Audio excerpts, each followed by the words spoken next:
Grandes decisiones, proyectos, declaraciones e intimidad se efectúan en torno a una mesa. Información, avance, actividad, crecimiento, acción, planes, vida, proyección, visión, interacción. Le invitamos a sentarnos frente a una ventana del pasado, presente y futuro de la Iglesia chilena.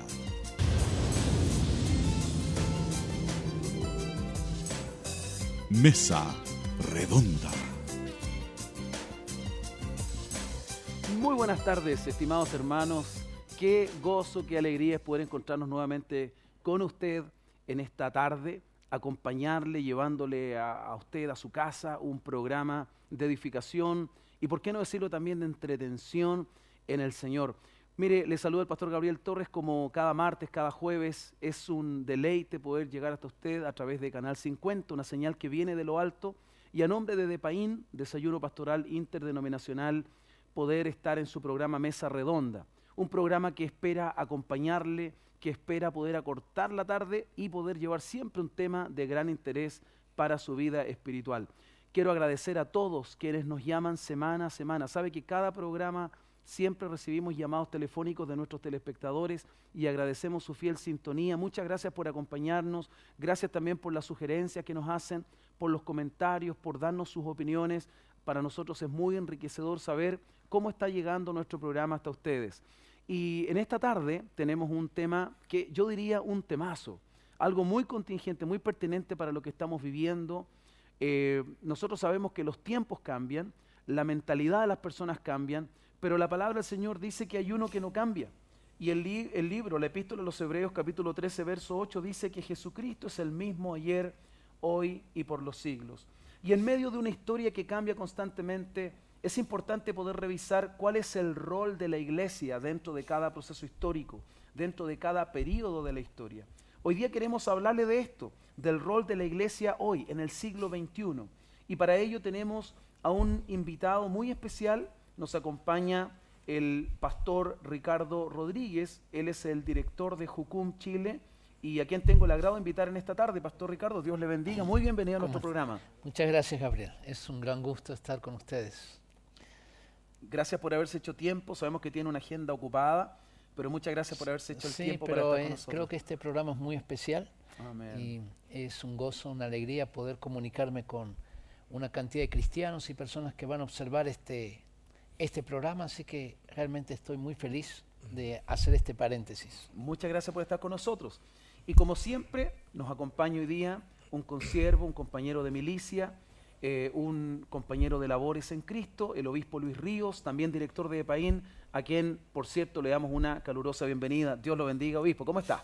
Muy bien, gracias al Señor, y la verdad es que con mucho ánimo, contentísimo. Tenemos gratas noticias que compartirles. Así es. Es un regocijo.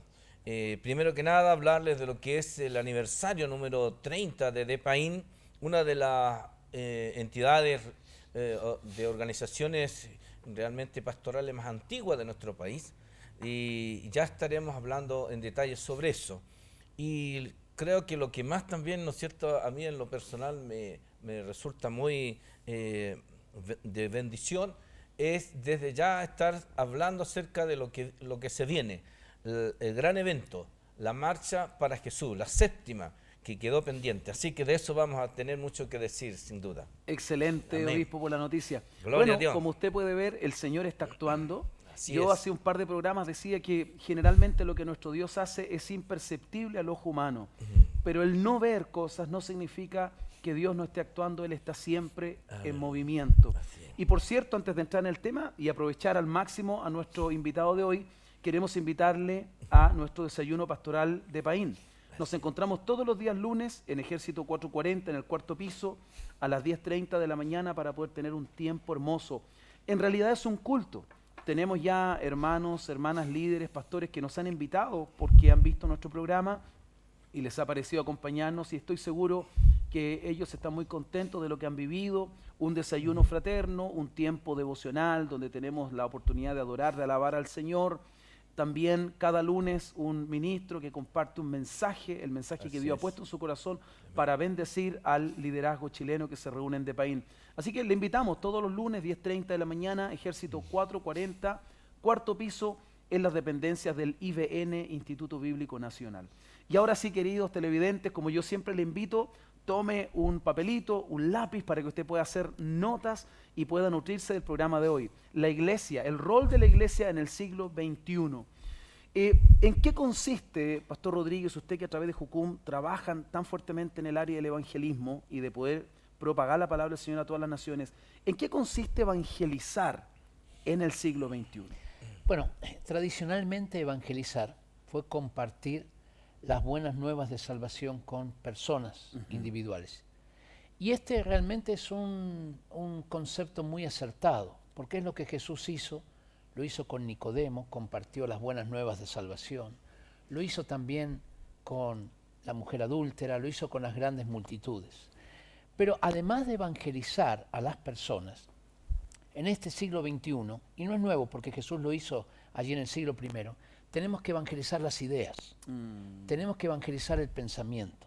Nosotros estamos en una situación donde las ideas, una cosmovisión, va produciendo creencias que a su vez van produciendo valores, que a su vez van produciendo comportamientos. Claro. Es decir, la línea de pensamiento es muy importante. Si nosotros no evangelizamos el pensamiento, entonces nos quedamos cortos en nuestra evangelización. ¿Cómo definiría el rol de la iglesia en el siglo XXI? Que no solamente evangelice las personas, sino también evangelice las ideas. Así es. Excelente aporte, excelente idea. ¿Y cómo se evangeliza las ideas? ¿Cómo se logra este proceso, Pastor Rodríguez? Bueno, imagínense cómo hacía Jesús en el siglo I. A un pensamiento que ya estaba establecido, como el de amar al prójimo y aborrecer al enemigo, Jesús le opuso otro pensamiento. Amarás a tu enemigo. Es decir, él confrontó una idea ya establecida, que era considerada normal, por otra idea. Es decir, le estaba evangelizando las ideas a través del desafío de lo establecido. Cuando Jesús dijo, dejad a los niños que vengan a mí, él se estaba oponiendo a una idea propia de la generación de ese tiempo, que era que los niños no tenían valor. Claro. O cuando él comió con los pecadores, se suponía que los justos comían con justos. El Hijo de Dios no tenía por qué comer con pecadores. Pero Jesús dijo, yo vine a salvar lo que se había perdido. Los sanos no tienen necesidad de médicos, Correcto. sino son los enfermos. Así es. Con eso le estaba desafiando el pensamiento. Y si uno examina la vida de Jesús, se va a encontrar vez tras vez que él desafía el pensamiento en muchas áreas. Claro. Porque lo que sale de la boca, lo que entra por la boca no contamina al hombre, sino lo que sale. Los reyes se enseñorean de las naciones, pero entre ustedes no será así. El que quiera ser el primero, hágase siervo de todos. En fin, cantidad de cosas donde él desafía lo que está establecido. Eso es evangelizar el pensamiento. Excelente. Obispo, qué interesante. Podríamos decir que él rompe los esquemas establecidos. Claro. Rompe los paradigmas. Exactamente. Eso es lo profundo, ¿no? Y puede ser que se trate de paradigmas que han estado instalados inclusive por décadas o hasta, por ejemplo, por siglos. Exacto. ¿No? Por ejemplo, el Imperio Romano tenía una institución que se llamaba el Coliseo Romano. Claro.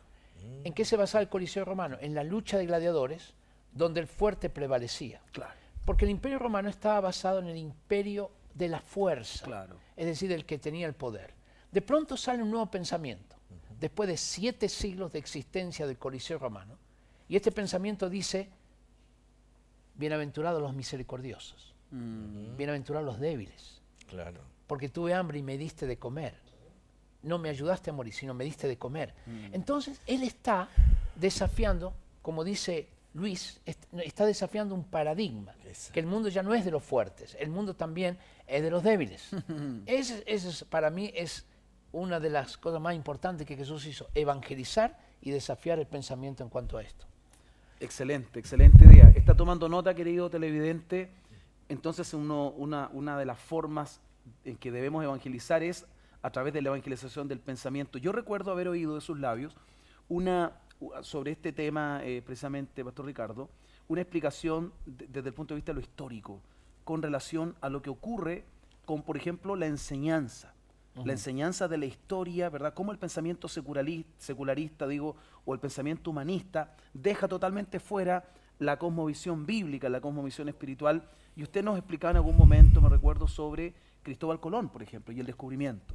Claro, lo que pasa es que una cosmovisión humanista atea, como es atea, no contempla el obrar, el actuar de Dios en la historia. Claro. Y ha determinado como paradigma, como decía Luis, un paradigma que es el siguiente: la historia es el estudio de la historia del hombre.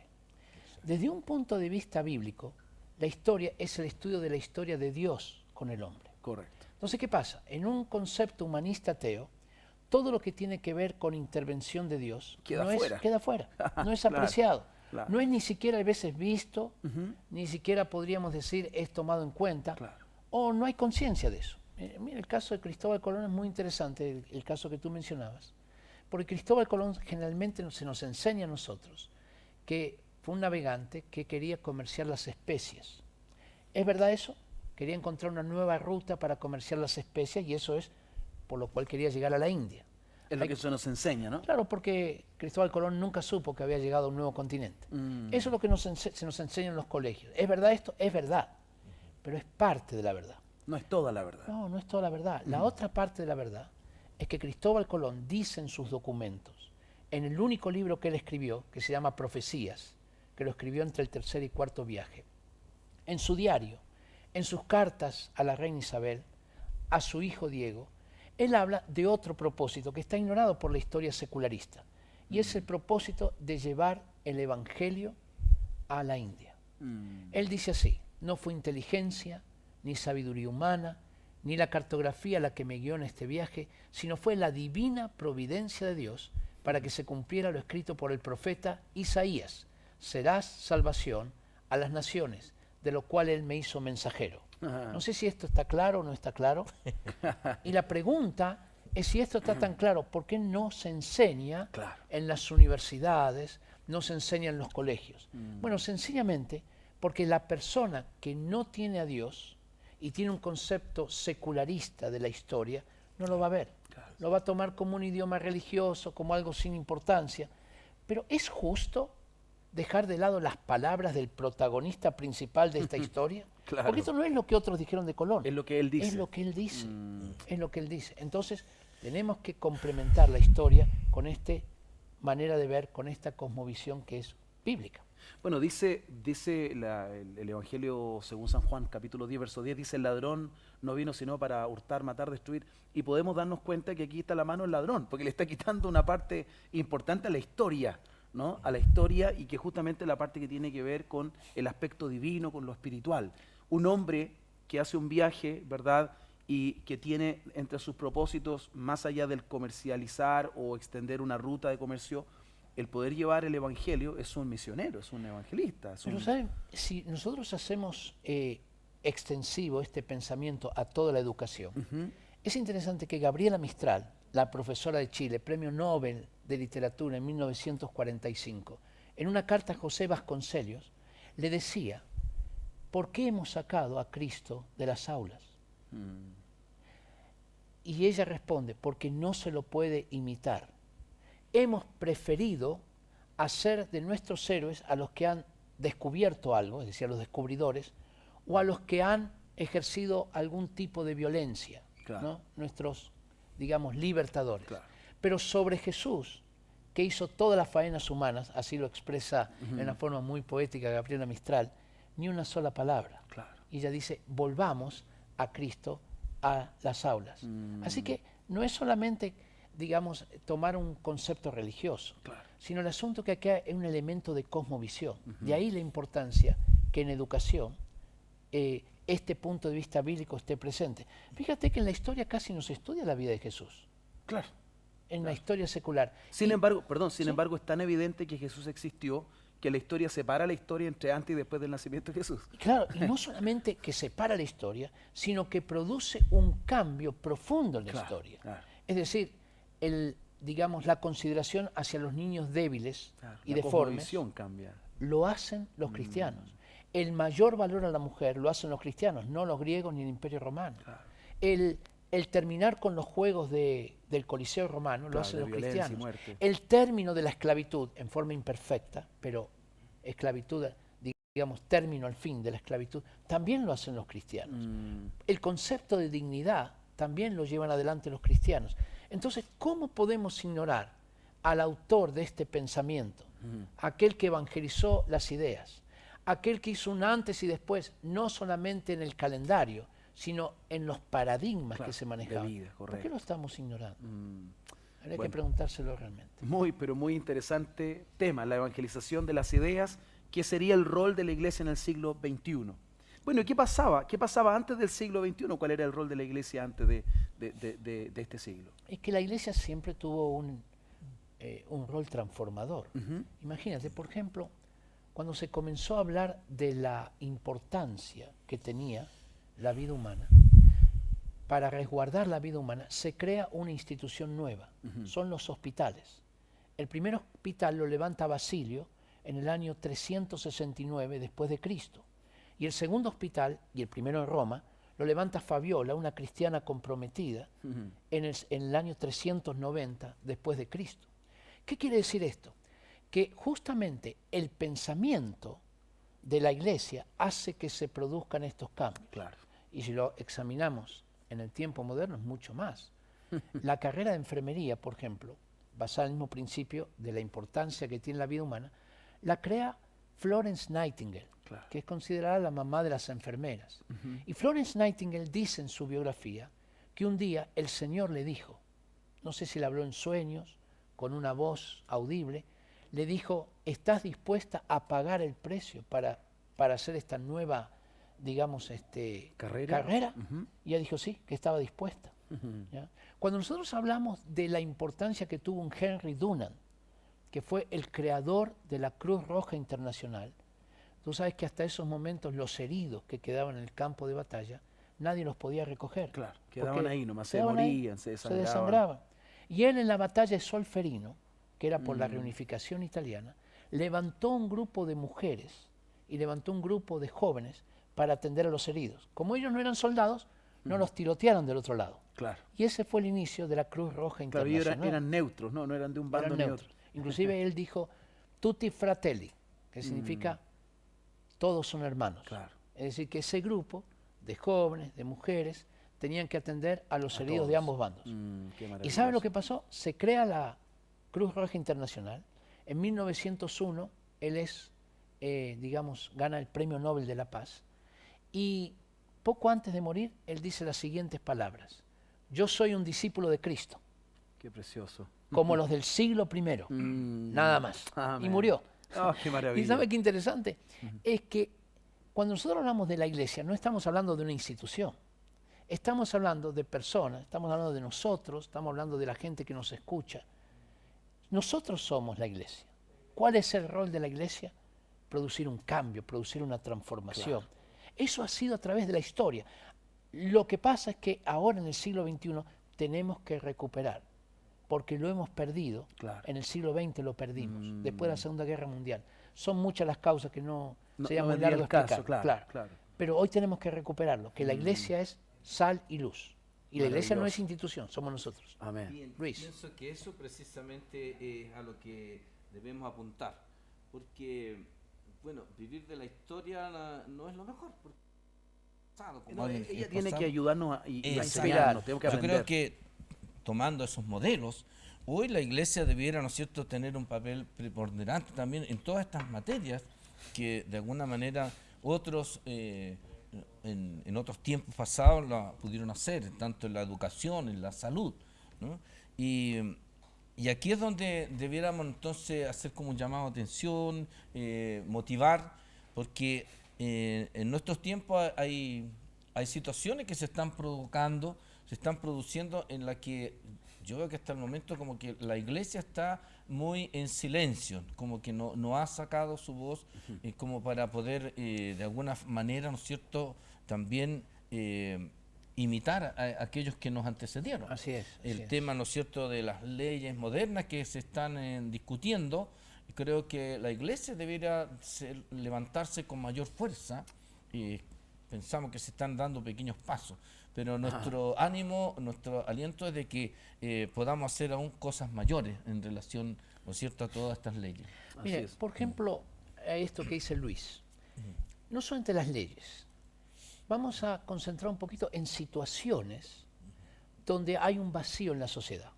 Hoy en Chile todos reconocen que el Sename no funciona. Claro. Servicio Nacional de Menores, para quienes Exacto. no conozcan la sigla. Y el asunto es que se calcula, si recuerdo bien, unos 1000 niños que están sujetos o son, digamos, sujetos de adopción.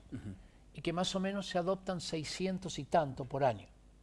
Es decir, quedan como siempre, mitad. hay una brecha de unos Claro. 300. Hay muchos jóvenes, niños también, que están en el Sename. Mi pregunta es si nosotros no debiéramos hacer algo y levantar un movimiento nacional de cristianos que puedan, digamos, aceptar a esos niños o a esos jóvenes un par de años, o algunos adoptarlos, ¿no?, de por vida. En fin, hay diferentes caminos desde el punto de vista legal. Claro. ¿Podríamos hacer algo? La Iglesia creo que tiene que responder a aquellas cosas que son necesidades sentidas, ¿ya? Tenemos un gran problema con el bullying en los colegios. Correcto. Y nosotros como cristianos sabemos, contestando lo que dijo Luis, que Jesús nos enseñó una cultura de bendición. Imagínate yendo a los colegios, yo lo he hecho, por eso estoy diciendo, da un tremendo resultado ir y hablar a los jóvenes en los colegios sobre cambiar el bullying por una cultura de bendición. ¿Qué significa esto? Que en lugar de poner sobrenombres que denigran las personas, que en lugar de destacar lo malo que están las personas, lo que nosotros podríamos hacer es enseñar a los jóvenes cómo agradecer, cómo bendecir a otros, cómo exaltar lo positivo. Yo recuerdo haberlo hecho en un colegio aquí en Calama. Ajá. Y fue una experiencia maravillosa. Los chicos estuvieron 2 horas pidiéndose perdón Qué maravilla. y diciendo cosas hermosas unos de otros. Desatándose, Desatando. ¿no? Espiritualmente, uno con otro. Fue algo Qué maravilla. muy interesante. Yo recuerdo la directora del colegio lloraba tanto por eso que se estaba dando. Pero lo vi en México, en un colegio en México. Lo vi en Colombia. O sea, no es algo aislado. No es algo aislado. Es algo que funciona donde quiera que se hace. Si le podemos enseñar a los jóvenes reemplazar el bullying por una cultura de bendición, tenemos algo importante para hacer allí. Qué maravilla. Mira la educación sexual. ¿Qué se le enseña en educación sexual a los jóvenes? Aparato reproductor del hombre, aparato reproductor de la mujer, Claro. cómo se tienen relaciones sexuales, cómo evitar quedar embarazada, Claro. cómo se pone y cómo saca el condón, y pare de contar. Porque esa es una cosmovisión humanista que contempla al ser humano de una forma muy reduccionista. Claro. Es decir, el ser humano es solamente cuerpo. Ah. ¿Ya? Pero no nos dicen nada de que los condones para las heridas emocionales todavía no se inventaron. Así No nos es. dicen nada de los perjuicios espirituales que hay cuando uno desarrolla un sexo indebido. Correcto. De eso ni una palabra. Imagínate, siendo que es una gran necesidad, que monitores cristianos van a los colegios y comienzan a hablar desde un punto de vista integral, es decir, contemplando espíritu, alma y cuerpo. Y en lugar de comenzar hablando de las relaciones sexuales, comienzan a hablar de la identidad que estos niños, que estos jóvenes tienen Claro. como personas. Y luego comienzan a hablar sobre el valor del respeto. Luego estamos haciendo una sexualidad integral. No, y eso sería un rol tremendamente evangelizador. Porque Tremendamente. sería estar poniendo la palabra, los principios, la visión de Dios, los valores de Cristo en el convivir diario de la sociedad de la juventud, de las sociedades adultas y demás. ¿Sabe? Yo quiero hacer un pequeño paréntesis. Bueno, primero para decirle a nuestros televidentes que tome nota sobre esta cultura de bendición. Aquí hay algunas ideas que el Señor nos está dando a través del Pastor Rodríguez, de cómo podemos nosotros poder implementar este rol evangelizador de la Iglesia de Jesús en una sociedad como la nuestra, en una sociedad que es tan compleja, que tiene tantos desafíos, pero como hemos dicho en programas anteriores, las crisis son una excelente oportunidad para que podamos ver cuán eficaz es el poder de Dios, su palabra, su verdad, su evangelio. Yo recuerdo, estimados consiervos, que cuando yo estaba en el colegio, en la educación media, varios años atrás, más de 20, me recuerdo que en una oportunidad llega, sin que nadie nos avise, un grupo de personas que yo las encontré muy raras, muy raras en el buen sentido de la palabra, encontré extraños porque se ponen a pasarnos un video sobre los grupos musicales de rock. A mí me gustaba mucho la música, yo vibraba mucho con eso, y de repente aparecían algunos de los grupos que eran de mi preferencia ahí. Y hablaban, por ejemplo, cómo los nombres de estos grupos musicales eran siglas realmente y abreviaturas de palabras y de frases totalmente satánicas, ¿no? Yo me acuerdo, yo no me convertí con eso, pero me recuerdo que eso produjo un impacto en mi vida. Bien. Y produjo un impacto en los 40 y tantos que estábamos en esa sala, digamos, como jóvenes, porque eso generó una conversación, generó que nosotros pudiéramos, levantó en nosotros una inquietud por conversar el tema y por un poco reflexionar sobre la música que estamos escuchando y todo lo demás, su influencia. Pero me recuerdo que ellos terminan, yo al tiempo, cuando me convertí al Señor, pude entender que ellos eran cristianos. Claro. Y después el video llegó a mis manos muchos años después, yo también lo ocupé para poder ayudar a otros. Pero fíjese que estoy hablando de las iniciativas. Mira, qué interesante. A eso me refiero, las iniciativas. ¿Cómo nos falta, Ricardo, iniciativas para poder evangelizar? Gabriel, fíjate lo que tú estás diciendo. Estás hablando de eso generó un diálogo. Claro, Hoy claro. que se habla tanto de diálogo, cuando nosotros hablamos, por ejemplo, de educación sexual, ¿de qué se habla? Del condón. Claro. Y no se habla de las otras alternativas. Entonces, ¿dónde hay diálogo si hay una sola alternativa? Cuando se habla de, en fin, de otros temas, generalmente hay una sola postura. Claro. ¿Ya? Hay una sola postura. Mira, imagínate que hace años atrás, cuando hablamos de prevención del SIDA, solamente se hablaba del condón. Claro. Gracias a Dios eso en Chile cambió. Ahora están las 3 alternativas. Pero cuando yo voy por otros países, la mayoría de esos países tienen una sola alternativa, el condón. Y el asunto es, la pregunta es ¿por qué? Cuando nosotros vemos programas de televisión, ¿qué vemos? Vemos una sola alternativa. La gente que integra el panel de un programa de televisión, todos piensan parecido. Claro. Todos están de acuerdo con la homosexualidad, todos están de acuerdo, o la mayoría, con el aborto, todos están de acuerdo con la promiscuidad sexual, y no hay una voz discordante. Entonces no hay diálogo. Claro. No hay diálogo. Es una dictadura, De ideas. es una dictadura de antivalores. Claro. Es decir, Claro. no nos dan la posibilidad. Lo mismo pasa en los colegios. ¿Tú has ido alguna vez, has tenido la oportunidad de escuchar alguno de estos tutores, monitores de CONASIDA, contra SIDA, todas estas organizaciones que luchan en contra del SIDA? Te van a decir, alumnos de la enseñanza media, hay 3 maneras de prevenir el SIDA: la abstinencia, la pareja unida y el condón. Vamos a hablar Del condón. cómo se pone y se saca el Claro. condón, y de las otras 2 no te hablan nunca más. Y la pregunta es ¿por qué? Bueno, es muy sencillo. Porque la persona que va a hablar a los alumnos de 15 años sobre eso no practica las otras 2. Claro. Entonces no tiene la autoridad Para para poder decir, hablar de ellas. hablar de la abstinencia o hablar del control del dominio propio, de hablar en contra de la promiscuidad, porque él o ella no lo son. Entonces no tienen autoridad. Ahí está lo que la iglesia tiene que hacer. Por supuesto. La iglesia tiene que solidificar sus principios, volver a la Biblia y a partir de allí proclamar esos principios, sin imponerlos, pero sí que las personas tengan la posibilidad de escucharlo. Obispo Ríos, me parece tan interesante este tema, tan interesante, yo creo que podríamos hablar tan profundamente de esto, porque, mire lo que viene a mi mente.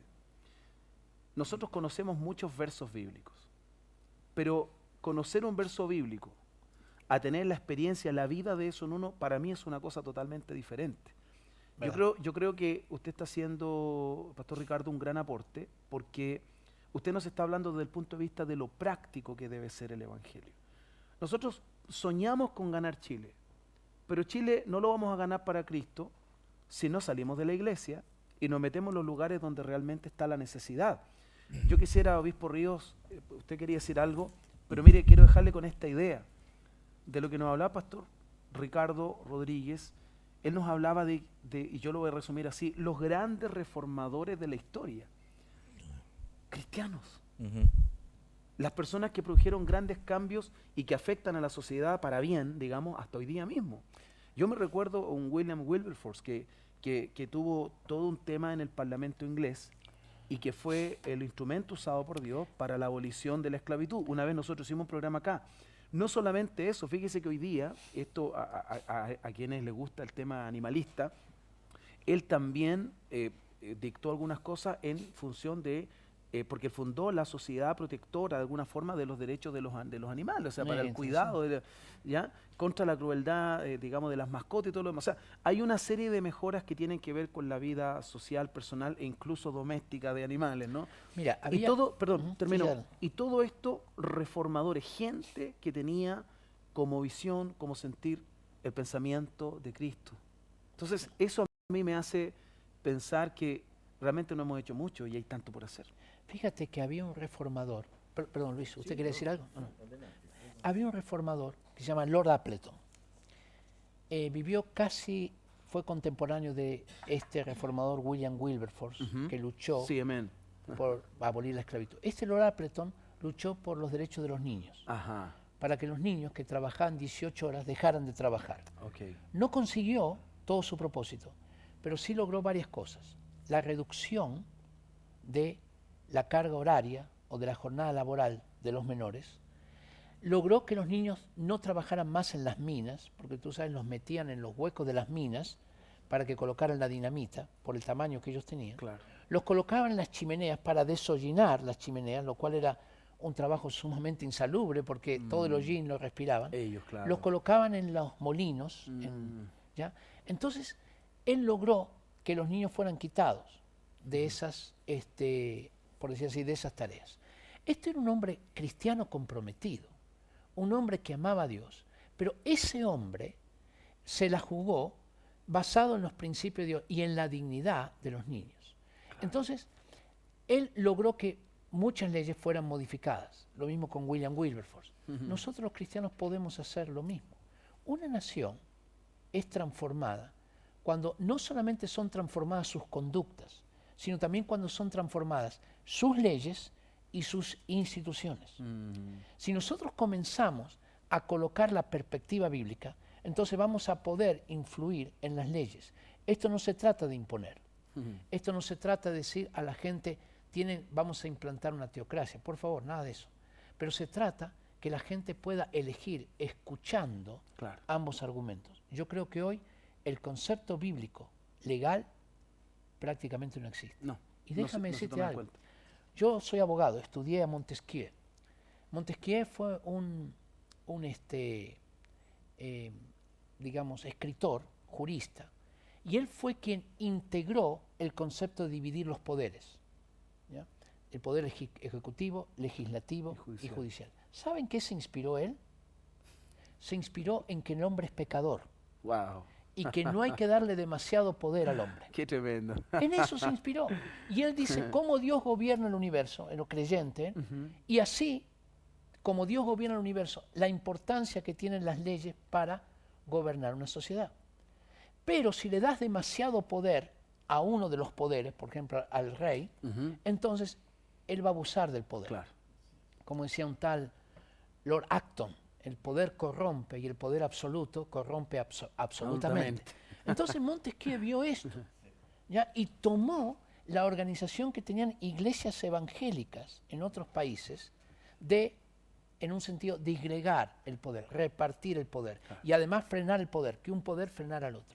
En eso se basó Montesquieu para hacer esto. Imagínese, para un sistema que hoy día está vigente Es totalmente. el sistema republicano que tenemos hoy. Obispo Luis, antes de ir a la pausa, yo sé que usted quería hacer un comentario, un aporte importante. Que todo lo que se ha expuesto está basado, ¿no es cierto?, en el pasado.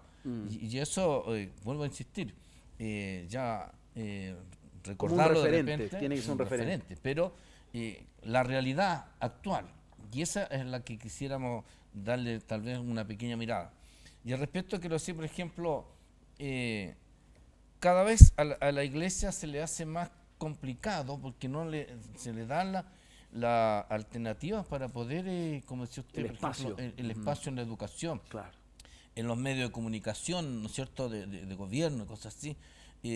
Tampoco se les permite tener una voz ahí que pudiera de alguna manera Levantarse para decir la opinión. de la obviamente iglesia. para dar a conocerlo. Entonces, en el fondo estamos luchando nosotros como iglesia en nuestros días, digo yo, contra todas estas presiones.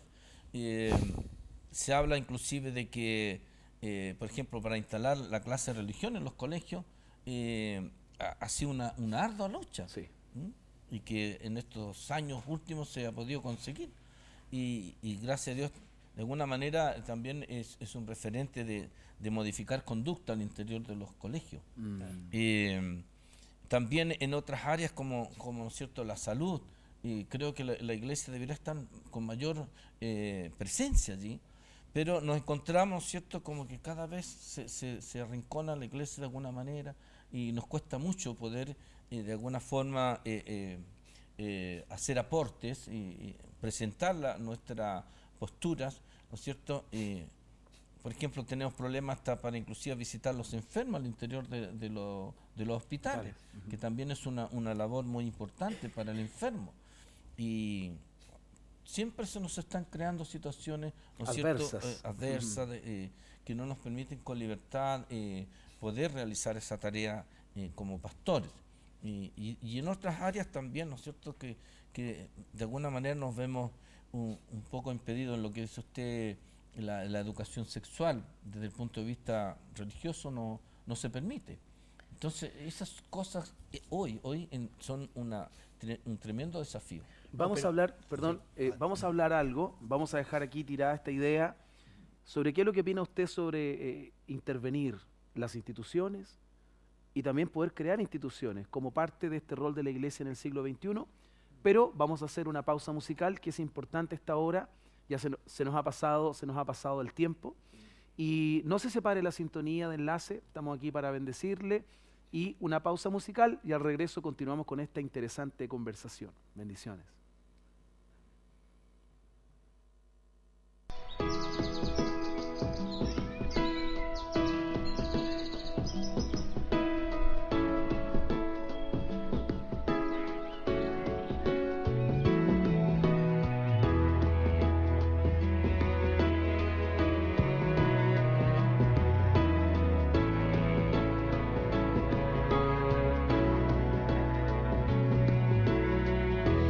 Dime qué vas a hacer cuando tu angustia llega hasta tus lágrimas. Cuando todo se acaba o todo lo pierdes en un segundo. Dime qué vas a hacer cuando buscas ayuda y no la encuentras.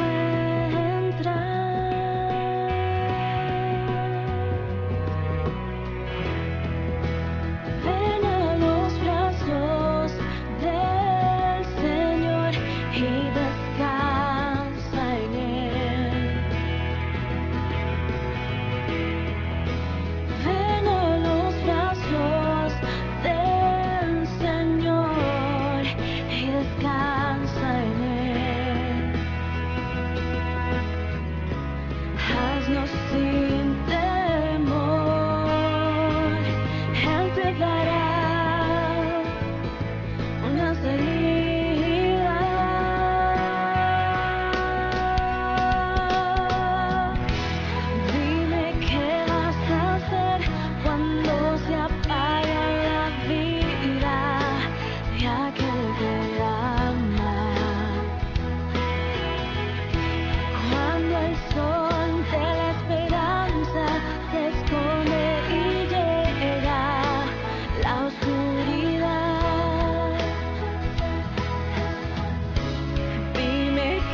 Bien, y ahí tenemos un hermoso tema musical que siempre resulta para edificación de nuestras vidas. Estamos escuchando a una hermana, ella se llama Natalie G. Yo tuve la oportunidad de verla, escucharla en vivo en el concierto que hubo de Tercer Cielo acá en Chile, una instancia muy bonita donde también estuvo Canal Enlace llevando este tema, esta producción. Bueno, vamos a continuar, estimados hermanos, con nuestro tema, un tema muy importante, el rol de la iglesia, el rol evangelizador de la iglesia en la sociedad de hoy, en el siglo XXI. Y hacer una pregunta aprovechando a nuestro invitado, a Pastor Ricardo Rodríguez. Él es abogado, director de Jucum, y está hablándonos sobre el valor de las cosmovisiones, ¿verdad? De cómo el pensamiento es preponderante para la línea que uno puede seguir, cómo una idea determina un campo, un curso de acción. Y hacerle una consulta en relación con el rol precisamente de la iglesia. ¿Cuál es el rol de la iglesia ante las leyes hoy día? Bueno, yo creo que las leyes son reflejo de una ley eterna, una ley de Dios. Ajá. O sea, no deberíamos tenerle miedo a la palabra leyes nosotros. No, al contrario. Como el mismo Montesquieu decía, así Dios gobierna el universo a través de leyes. El asunto es que cuando las leyes, en lugar de venir de un principio natural, de un principio de verdad basado en Dios, viene de convenciones sociales, es decir, que nos ponemos de acuerdo uno y otro, dejando de lado los principios de Dios, entonces nosotros tenemos que ser muy claros, que la palabra de Dios prevalece sobre la voluntad de las personas que se ponen de acuerdo. Claro. ¿Sabes por qué esto es muy importante? Porque las personas se podrían poner de acuerdo basados en una manipulación. Porque no, imagínense que los medios de comunicación manipulen, ya esto voy a ver quizás para otro programa, Daría, manipulen la manera de pensar, ¿ya?, de una sociedad. De esa manera, lo que se produciría es que hacemos construcciones sociales, construcciones de leyes, basados en algo que es puramente falso y artificial. Entonces, ¿cuál es el rol de la iglesia? Es siempre llevar a las leyes a que sigan lo que es natural, lo que es el principio, los principios de Dios. Lo mismo con las instituciones. Ante situaciones que tenemos hoy en el país, donde se están proponiendo leyes que van contra los principios de Dios, Claro. nosotros tenemos que entender que la iglesia sí tiene un rol. Hay veces nos han hablado que iglesia y Estado tienen que estar separados. ¿Estamos de acuerdo con eso? Eso es otro importante tema, la separación entre la iglesia y el Estado. La iglesia y el Estado, como instituciones, tienen que estar separados. Claro. Porque cuando la iglesia, como institución, se mete en el Estado, ambos pierden. Y cuando el Estado o el gobierno se mete en la iglesia, también ambos pierden. Ajá. ¿Ya? Sin embargo, una cosa es hablar de la iglesia como institución y otra es hablar de la iglesia como cuerpo de Cristo.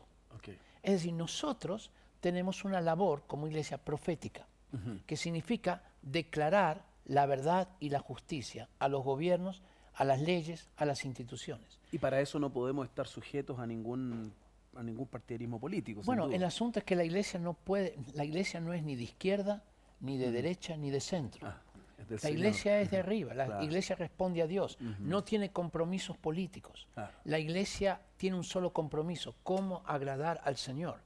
Y si un gobierno u otro gobierno o el otro van en contra de los principios de Dios, es labor de la iglesia hacérselo ver, es su rol Claro. profético. Y esto no significa entrar en política, en el sentido de política contingente, Claro. sino como siervos de Dios tenemos que declarar la palabra de Dios. Hoy tenemos leyes que están proponiendo el asunto del aborto en diferentes maneras, del matrimonio homosexual y de la legalización de las drogas. Nosotros tenemos que ser claros en lo que es la palabra de Dios y tenemos que poder decir, esto va en Contra, oposición claro. a lo que Dios dice en su palabra. No se trata de que nosotros tengamos fobia a alguien o que... No es una cuestión de gustos, es una cuestión que nosotros queremos seguir lo que es la palabra de Dios y ese es nuestro rol. Así que, y separación de iglesia y Estado como instituciones es muy correcto, pero eso no significa que la iglesia de Jesucristo como tal no pueda ejercer su Influencia. rol profético. y su Correcto. influencia. Claro. Fíjese que el otro día, obispo, pastor, yo el otro día tuve la oportunidad de participar en un foro, en un debate que hubo en el ex Congreso Nacional, donde se habló sobre justamente el tema de la despenalización del aborto, que es todo un tema que está en el tapete hoy día y que a mi juicio a la iglesia le compete también una parte allí. Nosotros somos gente que tenemos un compromiso con el Dios de la vida y no deberíamos bajo ningún punto de vista estar en contra de esa premisa. Me llamó la atención que en esas posturas y en esas explicaciones que hubo en esa exposición, en las exposiciones que hicieron los diferentes personas de gobierno, porque habían diputados, senadores que estuvieron exponiendo, y también gente de iglesia, pero me llamó la atención que finalmente tomaron una decisión con respecto a si se despenaliza o no el aborto terapéutico, queda en manos de la ciencia solamente. Me parece un acto discriminatorio en lo personal. ¿Por qué lo ves un acto discriminatorio? Porque a mi modo de ver, el hombre no es solamente cuerpo.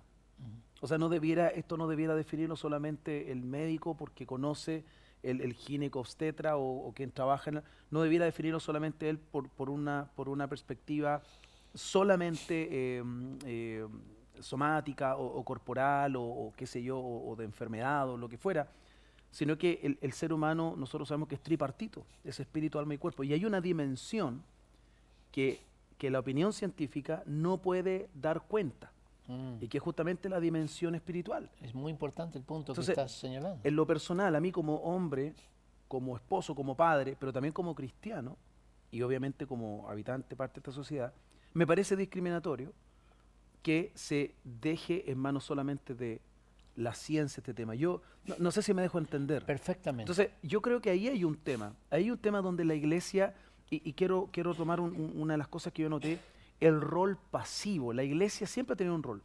Y usted nos hablaba de los grandes reformadores, gente que hizo grandes cosas por la humanidad y que eran cristianos. ¿Por qué lo lograron? Porque eran gente que estaba activamente involucrada en su sociedad con los principios de Dios. Hoy día yo veo que la iglesia, desafortunadamente, aunque gracias al Señor está despertando, Dios está produciendo un despertar, pero el rol de la iglesia hoy día ha sido muy pasivo. Gabriel, mira, una situación parecida a esta, en alguna manera parecida, salvando ciertas distancias, estuvo dado a partir del siglo I en adelante, en Roma. Tú sabes que en Grecia y en Roma, a los niños que nacían débiles, deformes, a los niños que, digamos, nacían con algún síndrome, Claro. nacían ciegos, sordos, se los mataba. Perdón, eso está pasando hoy día en Europa. Bueno, a eso me refiero. Ajá, es decir, estamos, en lugar de ser progresistas, Claro. estamos retrocediendo, estamos yendo atrás. claro. Estamos diciéndole a la gente, mira, el asunto es que esto es ser compasivo y cosas así. ¿Compasivo con quién? Y con la mamá que está sufriendo esta situación. Pero el problema es que hay un derecho, que es el derecho a la vida, que Claro. está por encima de todo derecho. Entonces, cuando yo recuerdo lo que pasaba, cuando estudié lo que pasaba en Roma en ese tiempo, el asunto era muy parecido. Eran personas que no iban a servir. Platón apoyaba esto. Oh, Él tremendo, decía que claro. teníamos que, digamos, matar a los niños que no merecían ser criados. Séneca en Roma decía, nosotros ahogamos a los niños que nacen débiles o deformes. Entonces estamos volviendo a lo mismo, que el mundo es de los fuertes. Y acá hay dos cosas muy importantes. Si el mundo es de los fuertes, entonces matamos a los que no tienen voz. Claro. ¿Quién saca la voz por los que no tienen voz? Por los niños por nacer. Claro. Son niños por nacer, pero son niños. Claro. ¿Ya? Bíblicamente, desde el embrión, la Biblia habla Sí. de que desde el embrión te conocí, Claro. de que la importancia que ya tiene el embrión para Dios. Así es. Entonces, ¿quién habla por ellos? Los cristianos se levantaron y hablaron contra la matanza de los niños deformes y débiles. Y en el año 374 después de Cristo, durante el reinado del emperador Valentiniano, lograron que se dictara una ley que decía que cualquiera que matara a un niño, cualquiera fuera su condición, sería criminal, un criminal, y el crimen se llamaba infanticidio. Claro. O cualquiera que abandonara a un niño y lo dejara morir, porque muchas veces lo dejaban morir en el desierto, Ajá. sería culpable del delito de abandono. ¿Saben? Este cambio de paradigma pasó a todas las legislaciones del mundo, influido por el pensamiento cristiano. Y es la legislación que tenemos en todos los países del mundo. Lo que hoy se está tratando de hacer es dar un paso atrás Claro. e ir en contra de los principios cristianos, que siempre fue respetuoso de la vida. Por lo tanto, eso es preocupante. hoy son los niños por nacer, mañana podrían ser los ancianos que ya no producen. Claro. La Pasado eutanasia y podría otro ser los niños con síndrome de Down. también. Es interesante Sí. que en España, que se dio este asunto del aborto, ya prácticamente no nacieron niños con síndrome de Down, porque Claro, los mataban. Los eliminan antes de que tengan Los la posibilidad de eliminan. hacer. Entonces no estamos haciendo algo como una especie de limpieza genética Tremendo. muy parecido al nazismo. Claro, ¿ya? claro. No estamos matando una cantidad de niños. ¿Quién va a levantar la voz por ellos? Dios nos libre. La iglesia tiene que levantar la voz por ellos y no dejarse tentar ni engañar por voladores de luces. Por supuesto. Tenemos que ser muy concretos en que defendemos la vida y defendemos a los niños. Así es. Bueno, yo creo que usted ha tocado justamente, ¿no es cierto?, el punto que quisiéramos resaltar en nuestra actualidad, que estamos frente a eso. La pregunta es, ¿qué vamos a hacer ante, ¿no es cierto?, estas normativas que se están por aprobar? ¿Vamos a quedar en silencio? ¿Vamos a seguir, ¿no es cierto?, sin hacer nada, por decirlo de alguna manera? Ahora, como alguien dice por ahí que el silencio otorga. Claro. O sea, si así actuamos, vamos a ser considerados también culpables por no haber elevado nuestra voz. Creo que salvamos nuestra responsabilidad, por lo menos, ¿no es cierto?, haciendo ver nuestro desacuerdo. Claro. Por ahí yo pienso que como iglesia debiéramos, por lo tanto, tener un gran mover para mostrar nuestro desacuerdo, por decirlo así, y lo que venga a posterior ya es otra cosa, pero que la iglesia se pronuncie. Eso para mí es básico. Mire, tenemos apenas, nos quedan 5 minutos, se nos ha ido el tiempo muy rápido, pero yo quisiera que pudiéramos cerrar esta idea con esto. ¿Qué debemos hacer, en su opinión, Ricardo? ¿Qué debiéramos hacer nosotros como iglesia?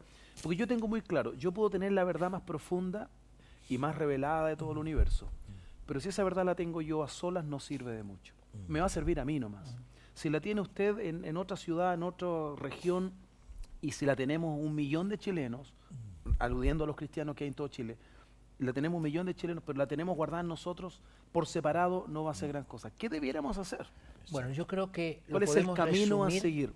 en tres palabras. A ver. Número 1, orar. Yo creo la importancia que tiene la oración.